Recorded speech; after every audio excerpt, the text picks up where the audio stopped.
Good morning and welcome back guys, welcome back in my new vlog. मैं हूं आपको दोस्तों शिवम मालवी, आप देख रहे हैं शिवम भोपाली। और ये पीछे आपको ये चीज दिख रही है, ये 2 गिफ्टेड है। ये मेरी शादी में आया था, ये मुझे एज बाग से शानू ने दिया था। हमारे घर के सामने जो रहते हैं, ये अच्छी चीज है, पता है, मस्त बेहतरीन, लाइफ चेंजिंग। बट ये कभी कभार अपने आप ही चालू हो जाता है, जब नहीं भी चालू करना होता है तो भी चालू हो जाता है। और पीछे एक और चीज दिख रही है, वो हमको वेदू ने गिफ्ट किया था, दिखाता हूँ क्या है। ये गिफ्ट है, ये एक काइंड ऑफ लाइक झूला है, ठीक है, जो वेदू ने बनाया था, जिसमें सारे के सारी हमारी फोटोज लगी हुई है। बहुत प्यारा था, मस्त। क्या हाल चाल है छोटे शिवम? नींद तो आ रही है बट क्या करें, उठना तो पड़ेगा। तो चलिए उठते हैं और दिन की शुरुआत करते हैं। चलो चलो भागो, वे भागना। एक तो लोग अलग नहीं मानते, पेड़ की झाड़ इसी काम आती है। वो दोनों बहुत देर से यहाँ खड़े हुए थे, मेरे को रोडी को आता हुआ देखा तो दोनों के दोनों निकल लिए। लोग मानते नहीं है, बाज नहीं आते। कितने सही बादल हो रहे हैं, और यहाँ तो इतना पानी हुआ कि प्लॉट जो है वो भाई साहब समुद्र बन गए। ओए चल घर चल, बहुत हो गया, बहुत घूम लिए, चलो घर चलो, मना मत करो, चुपचाप चलो, ले चलो ले चलो ले चलो ले चलो। बहुत बढ़िया बहुत बढ़िया, ऐसा कुत्ता सबको मिले जो खुद ही अपने आप को घर लेके जाए। देख रहे हो, आप उसको घर नहीं ले जाओगे, वो आपको घर ले जाएगा। देश की सरकारें हिंदू राष्ट्र हिंदू राष्ट्र हिंदू राष्ट्र करती रहती हैं और ये बोलती हैं गाय हमारी माता है। तो लेकिन हर सिटी में एक गौशाला नहीं बनती उनसे, कि जहाँ पर रोड पे जो गायें फिर रही हैं, इन गायों को इकट्ठा करके अपने उस पे एक गौशाला, ये से बनाने को तो करोड़ों करोड़ों की बिल्डिंगें बना रहे हैं, करोड़ों करोड़ों की स्टेच्यू बना रहे हैं, लेकिन ये नहीं, हिंदू राष्ट्र बनाने से पहले जो गाय हमारी माता है उनके लिए हर सिटी में गौशाला बनाए, और उस सिटी में जितनी भी रोड पे गाय घूम रही है उन सबको पकड़ के वहाँ पर पालें। इतना बजट तो होगा सरकार का, लेकिन नहीं, हिंदू राष्ट्र बिना गाय माता के कैसे बना लेंगे। ऐसे तो बात करते हैं गाय माता गाय माता गाय माता, वहाँ गाय ये नहीं दिख रहा कि रोड पे पन्नियाँ खा रही हैं, ये खा रही हैं। तो सरकार कहेगी हमारा इतना बजट नहीं है, हम करोड़ों की मूर्ति बना सकते हैं लेकिन गायों को नहीं पाल सकते। तू कर ले तेरे मोबाइल से वॉल्यूम पे रही है, फिर मैं जा से बात नहीं कर पाऊंगी। ये मेरी माँ, ये इनकी माँ। किससे बात कर रही थी इस उम्र में? तेरी मौसी से। क्या बात कर रही थी? मैंने कहा कही नहीं, माँ तो नहीं करी थी, तो बड़ी जल्दी उठा ला। मैंने कि मुँह देखो ही नहीं, तेरी माँ ने रिंग को उठा के। अच्छा, कैसा लग रहा है तुमको यहाँ पर? अच्छा तो लग रहा है? अच्छा लग रहा है, अच्छा लग रहा है। तेरे यहाँ आई तो मेरे पाँव को दर्द भी चलेगा। पाँव का दर्द चला गया? भाई मैं सकल के चलूँगा। कहाँ गया? सीओर छोड़िए। हाँ मैडम, नानी की खातिरदारी करना अच्छे से, है ना, समझ गए? आज इसके ऊपर मेरे ऊपर रिएक्ट करे क्या किया तूने इसके ऊपर? अच्छे काम के लिए गई थी। हाँ, और इसने मेरे ऊपर वार किया। हमला किया इसने तुम्हारे पर? कौन इसने हमला किया? नानी ने देखा है। कब? क्यों इसने उसके ऊपर हमला किया क्या? पैर पड़ रही थी तब नानी। उसको सुनाई नहीं दे रहा होगा मेरी अम्मा को, क्या बोल रहा हूँ मैं, सुनाई दे रहा है? इसने उस पे हमला किया क्या? मेरी बीवी से बोलना, ये बोलना। अभी भी सुनाई नहीं दिया लगता है। अरे इसने उस पे हमला किया क्या? नहीं किया। नहीं किया?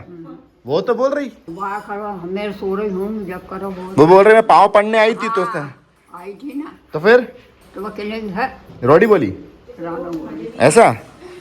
ठीक है, बहुत अच्छा बताया आपने, हाँ थैंक यू। इनसे कोई हादसा पूछने बैठोगे तो 4 जन्म लग जाएंगे। वाह क्या बन रहा है मैडम? सैंडविच। कि ये है कि तुम खाना का पता नहीं, खाना इतना पता नहीं, लेकिन तुम ये आलू गढ़ बहुत अच्छा बनाती हो क्या? खाना अच्छा नहीं बनाती मैं। मैं बनाती हूँ, ऐसा नहीं है खाना अच्छा नहीं बनाती, खाना अच्छा बनाती हो, बट आलू गढ़ तुम ज़्यादा अच्छा बनाती हो। जैसे तुम चाउमीन, ये सैंडविच अच्छा बनाती हो क्या? चलो अपन अपना एक ठेला खोल लेते हैं, हैं? मस्त बिजनेस करेंगे। क्या कर लेते? ठेला खोलते हैं अपना। ठेला? बस यही बचा है। देखिए अब लोग बाग भी ठेला खोल रहे हैं, कोई बड़ा पाव, कोई MBA चाय वाला, कोई कुछ। उनके माँ बाप को कितना वो लगता हो कि हमने माँ बाप ने बच्चों ने इतना पढ़ाया लिखाया और बाद में बच्चे कर क्या रहे हैं, रेडी लगा रहे हैं। क्यों? अरे सब ठेला मेला सब पता कहने की बातें हैं, बस तो कंट्रोवर्सी वाली बातें। और ठेले भी कौन लगा रहे हैं? लड़कियां, क्योंकि उनको पता है उनसे ज्यादा बिजनेस होएगा। लड़कियां देख रहे हो, बस जो अच्छी दिखती है ना वही लड़कियां। कोई कुल्हड़ पिज्जा बनाने लग गई, कोई कुछ, सिर्फ और सिर्फ फेम के लिए और कुछ नहीं, क्योंकि उनको पता है कुछ महीने चलाएंगे उसके बाद फेमस हो जाएंगे, फिर बिग बॉस में चले जाएंगे। नहीं, हमें ज़रूरत नहीं है इन सब चीज़ों की।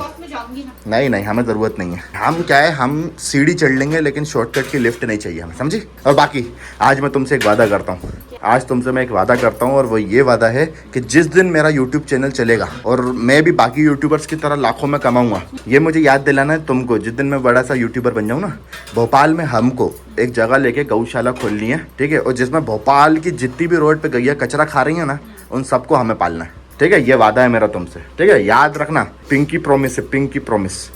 वो दोनों तक माँ बेटी कैसे बैठे, टाटा। देखो अभी धूप हो रही थी, अभी फुहार गिर गई, अब फुहार गिरने के बाद थोड़ा ठंडक हो गई। आओ गौ माता को रोटी देना। रुक जाओ गौ माता, मैं ही आ रही हूँ उधर। अरे लीजिए, लो आओ ये लो, आशीर्वाद। चलो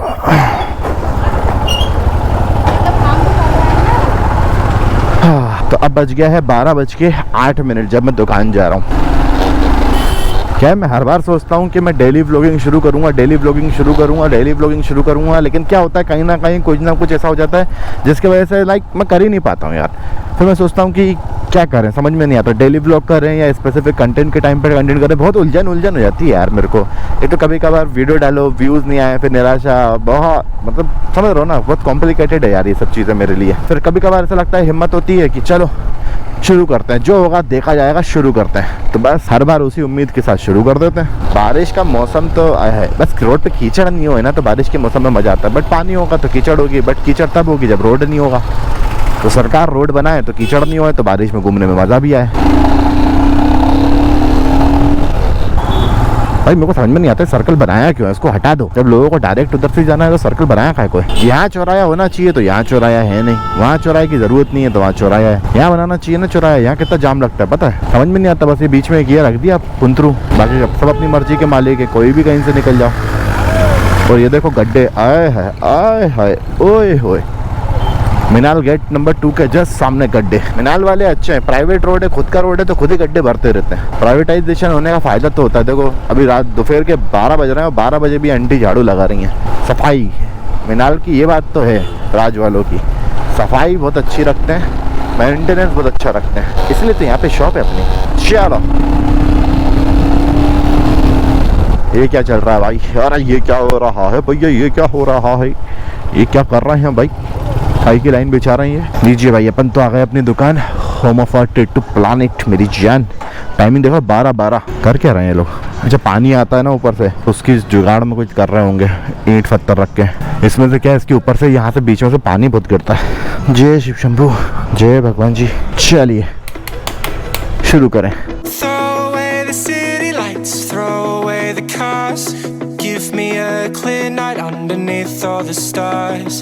I don't want no concrete jungles, no suburbia. I just want somewhere that the blue skies are. So come with me. So please. जय शिव शंभू। और जितने लोग नहीं जानते हैं मैं उन लोग को बताना चाहता हूँ, आपका भाई प्रोफेशन से एक टैटू आर्टिस्ट है और ये है हमारा स्टूडियो। यहाँ पर ये हमारा वेटिंग एरिया है, ये हमारी आर्ट गैलरी है, यहाँ हमारा वर्किंग एरिया है और यहाँ पर हमारा एडिटिंग एरिया है। और फाइनली अब टाइम हो चुका है बीवी जी के हाथ के बने हुए सैंडविच खाने का।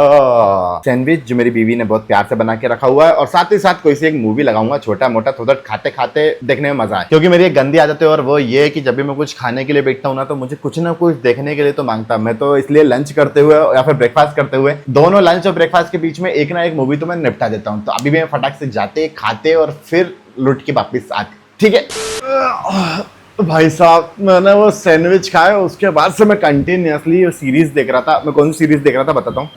मैं देख रहा था द बॉयज। ठीक है, द बॉयज के सीजन 4 का 6th एपिसोड जो अभी आया है, मैं ये देख रहा था। ठीक है, और मुझे टाइम कितना हो गया, मतलब टाइम देख रहे हो 2:44 हो गए हैं और मैं कब का मैंने अपना नाश्ता कंप्लीट किया और ये द बॉयज सीरीज देखते देखते इतना टाइम हो गया और इनका अभी तक काम ही खत्म नहीं हुआ। भाई ये कब से काम कर रहे हैं, पता नहीं क्या कर रहे हैं। बट ये रील मूवीज देखते देखते वक्त कब निकल जाता है पता भी नहीं चलता। रील से एक चीज और याद आई, एक रील आजकल बहुत ज्यादा ट्रेंडिंग में चल रही है और वो आप लोगों ने सुना होगा, कौन सा? मोरनी सी चाल और बाहा गोरी गोरी, ऊँटनी का दूध पी के लंबी हो रही छोरी। भाई वो रील इतनी ज्यादा चल रही है, जिसको देखो बस वही रील पे देखो, मोरनी सी चाल मोरनी। कोई लड़कियां लोग पता, जितनी भी लड़कियां इस पे रील बना रही हैं, कोई लॉजिक है भाई इस चीज का कि ऊँटनी का दूध पी के लंबी हो रही छोरी? और भाई कौन सी लड़की ने ऊँटनी का दूध पिया, मुझे ये बनाओ। बिना सोचे समझे, बिना लिरिक्स को जाने, बिना सबसे सोचे समझे बस दे रहे बत्ती में लगी भेड़ चाल, चले जा रहे हैं। एक ने रील बनाई, बस चलने लग गई, ट्रेंडिंग में सॉन्ग आ गया। बेसिकली रील भी वो लड़कियां बना रही जिनकी खुद की हाइट 5 फुटिया है और वो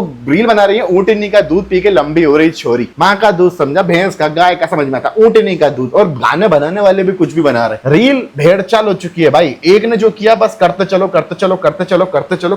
फेम के चक्कर में ना पागल हो चुकी है दुनिया, पागल। कुछ भी कर गुजरने को तैयार है फेम के चक्कर में, बस फेम चाहिए। भाई साहब क्या तो सही बारिश हो रही है, देख रहे हो? थोड़ी देर में तो मेरी दुकान के सामने बाढ़ आ जाएगी यार। बोलूं मेरी फ्लाइट में से भी पानी गिर रहा है, इसीलिए ये लोग काम कर रहे थे। बट ऐसे ही मस्त बारिश होती रहे तो आय हाय क्या ही मजा आएगा भाई। देखो मैं अभी आप लोगों को एक चीज दिखाता हूँ, एक एग्जांपल के तौर पे दिखाता हूँ, देखिएगा ठीक है। एक बंदे ने मेरे को ये वाला टैटू सेंड किया है, ठीक है। कैसा, ये वाला, ये पूरा आर्म बैंड है और ये पूरा का पूरा दिखाई दे रहा है, ये ऐसा आर्म बैंड है, इनको ये बनवाना है। मैंने कहा हो जाएगा, कितने पैसे लगेंगे, तो मैंने अपना रेट बताया 5 से 8 हजार के लगभग जो भी मैं लेता हूँ वो बनाऊंगा। कहता ओके, किला महंगा है यार, आपका कितना बजट है, ठीक है। वो नहीं, मैंने ग्वालियर में पता किया था, वहां 2000 से 2500 के बीच में बना रहे थे। 2-3 जगह और पता किया, 25 से ज्यादा किसी ने नहीं बताया। और यही चीज ऑलमोस्ट मेरे साथ डेली होती है, कम से कम 10 से 15 लोग मुझे मैसेज करते हैं और सेम यही चीज होती है। वो लोग मुझे मैसेज करते हैं कि भैया ये टैटू कितने में बनवाना है। मैं उन लोग को बता देता हूँ कि भाई इतना इतना इतना इतना प्राइस लगेगा। एंड आफ्टर दैट वो लोग बोलते हैं क्या कि भैया ये तो इतने में बना रहा है, ये तो इतने में बना रहा है, ये तो इतने में बना रहा है। मतलब क्या करें लोगों का, मुझे तो ये समझ में नहीं आता, लेकिन लोगों का करें तो करे क्या। लोगों को ये नहीं समझ में आ रहा है कि वो एक प्रोफेशनल और एक लोकल टैटू आर्टिस्ट के बीच में डिफरेंस ही नहीं पता लगा पा रहे हैं। और ये एक आम टैटू है, जिन लोगों को नहीं पता, बेसिकली टैटूज जो होते हैं वो इंचेस के हिसाब से बनते हैं। कोई 350 रुपए इंच लेता है, कोई 500 रुपए इंच लेता है, कोई 800, कोई 1000 रुपए इंच लेता है। अब मैं आपको एक चीज दिखाता हूँ, और वो ये इंचेस के हिसाब से अगर टैटू बनता है तो एक आर्म बैंड कितने साइज का होता है। मैंने आपको रेट बताया, किसी किसी का 350, किसी का कुछ, किसी का कुछ, किसी का कुछ। जैसे मेरा रेट है 500, 800 and 1000 rupees according to tattoo. अब मैं आपको इंचेस में नाप के बताता हूँ कि एक आर्म का साइज कितना होता है। देखो, तो मेरे आर्म्स का साइज देख पा रहे हो आप लोग, यहाँ पर कितने इंच है मेरे आर्म्स का साइज, 12 इंच का मेरा आर्म का साइज है। यानी कि जो विड्थ हुई है वो विड्थ हो गई 12 इंच की। तो अराउंड समथिंग 1 से 2 इंच के बीच में, 1 से 2 इंच के बीच में तो वो टैटू आएगा ही आएगा। 14 इंच का टोटल वो टैटू कहलाता है। अब मेरा जो रेट रहता है, हम लोग जो रेट लेते हैं 500 रुपीज पर इंच। लाइक उस वाले टैटू के अगर हम लोग 500 रुपीज पर इंच के हिसाब से लगाते हैं और 500 रुपीज लगाते हैं तो कितना रेट आ रहा है, देखो 7000 रुपए। अगर हम इसको 350 रुपए इंच के हिसाब से भी लगाते हैं तो कितना आता है, 4900। क्योंकि डिजाइन के ऊपर डिपेंड करता है। लाइक अलग अलग टाइप की डिजाइन, अब जैसे ये शिव जी का पोर्ट्रेट वाली डिजाइन है, ये 1000 रुपए इंच के हिसाब से होती है। ये वाली जो डिजाइन है ये 1000 रुपए इंच के हिसाब से होती है। ऐसे अलग अलग आर्म बैंड होते हैं। अब वो वाला अपन टैटू अगर 500 रुपीज पर इंच के हिसाब से भी लगाएं तो एक 10 इंच का आर्म बैंड एक नॉर्मल इंसान का भी होता है, तो 5000 रुपीज नॉर्मल। अब तुम सोच के देखो, कोई इंसान उस टैटू को 2 से 2500 रुपए में कैसे बना सकता है। लोग ये लॉजिक नहीं लगा पा रहे हैं। 2 से 2500 में उसमें कितनी इंक लगेगी भाई, इसमें हमारी इंक बहुत लगती है, ब्लैक ब्लैक ब्लैक ब्लैक भरते रहो, और कोई इंसान उसको 2 से 2500 में कैसे बना सकता है। लोग लॉजिक ही नहीं लगा पा रहे हैं। मैं भगवान से इतना दुआ करता हूं, एक बार बस ये लोगों के बीच में अगर नॉलेज आ जाए ना, एक बार लोगों को बस ये टैटू आर्टिस्ट को डिफरेंशिएट करने की, टैटू की नॉलेज आ जाए ना, ये जितने भी लोकल टैटू आर्टिस्ट रोड पे बैठ के मतलब कचरा कर रहे हैं ना इस टैटू मार्केट का, सबका काम बंद हो जाएगा, सबका। लेकिन लोगों में नॉलेज ही नहीं आ रही है। और देखो, मैंने कहा था ना, देखते ही देखते दुकान के सामने बाढ़ आ जाएगी। देखो कितना पानी भर गया भाई, कितना पानी। ये तो ठीक है, आगे जाके तो बहुत खतरनाक पानी भर आता है भाई। इसलिए मैं ये वाले शूज पहन के आता हूँ, राइडिंग बूट्स अपने ओराज होके वाटर प्रूफ शूज पहन के आता हूँ। लोगों को लगता होगा पागल है, इतने बड़े बड़े जूते पहन के आया, बट पागल नहीं है अपन लॉजिकल इंसान है। चलो आप लोगों को वाटर प्रूफ शूज का कमाल दिखाता हूँ। वाटर प्रूफ शूज का कमाल क्या होता है, देखना है ना। ये पानी है,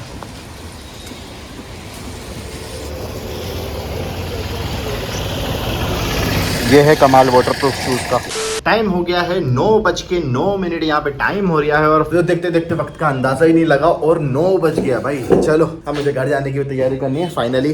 अब 2 रील और बची है, वो मैं कल आके एडिट कर लूंगा, क्योंकि अब मेरी हिम्मत नहीं हो रही, मेरे सर में बहुत दर्द हो रहा है। क्या है ना, बैठे ना सर में दर्द होने लग जाता। साथ ही साथ देखो यहाँ पर ये जो आपको ये चीज दिखाई दे रही है, एक चीज जो आपको अगर नोटिस में आ रहा होगा ना, इतना एरिया मेरा पूरा का पूरा काला होता जा रहा है। देखो दोनों साइड से ये दिख रहा है। बेसिकली लोग बोलेंगे कि डार्क सर्कल्स हैं, तुम सोते नहीं होगे रात में। भाई मैं रात के 2-2, 3-3 बजे तक टैटू बनाया, मेरी आंखों का क्या हाल हो गया। इवन मुझे तो ऐसा लग रहा है कि यहाँ पर भी देखो गड्ढा पड़ रहा है, दिख रहा है। एक अजीब सा कर्व यहाँ पे आपको दिखाई दे रहा होगा, ये पूरी आंखें काली काली, और इवन यहाँ पे सूजन, और देखो यहाँ पे भी सूजन है। देखो ये अलग ही सूजन दिखाई दे रही होगी। और उसके बाद भी हिम्मत करके एडिटिंग करने की हिम्मत करनी पड़ती है भाई। आंखें गड़ाने वाला काम एक तो टैटू, और दूसरा आंखें गड़ा के करने वाला काम ये एडिटिंग, और मेरी आंखों का ये हाल है। खैर चलो, तो इस ब्लॉग को करते हैं अपन यहीं पर एंड। आई होप सो आज का मुझे लगता है शायद कंटेंट बहुत ज्यादा हो गया होगा, कहीं ये ब्लॉग बड़ा ना हो जाए। बड़ा हो गया होगा तो मुझे कट करना पड़ेगा, और बड़ा हो गया हो तो देख रहे हो तो आप समझ जाओगे क्यों बड़ा हो गया। तो चलिए फिर मिलते हैं आपसे उधर किसी ब्लॉग में, कुछ नई बातों के साथ, कुछ नई कहानियों के साथ, कुछ नए किस्म के साथ। तब तक के लिए टाटा बाय बाय,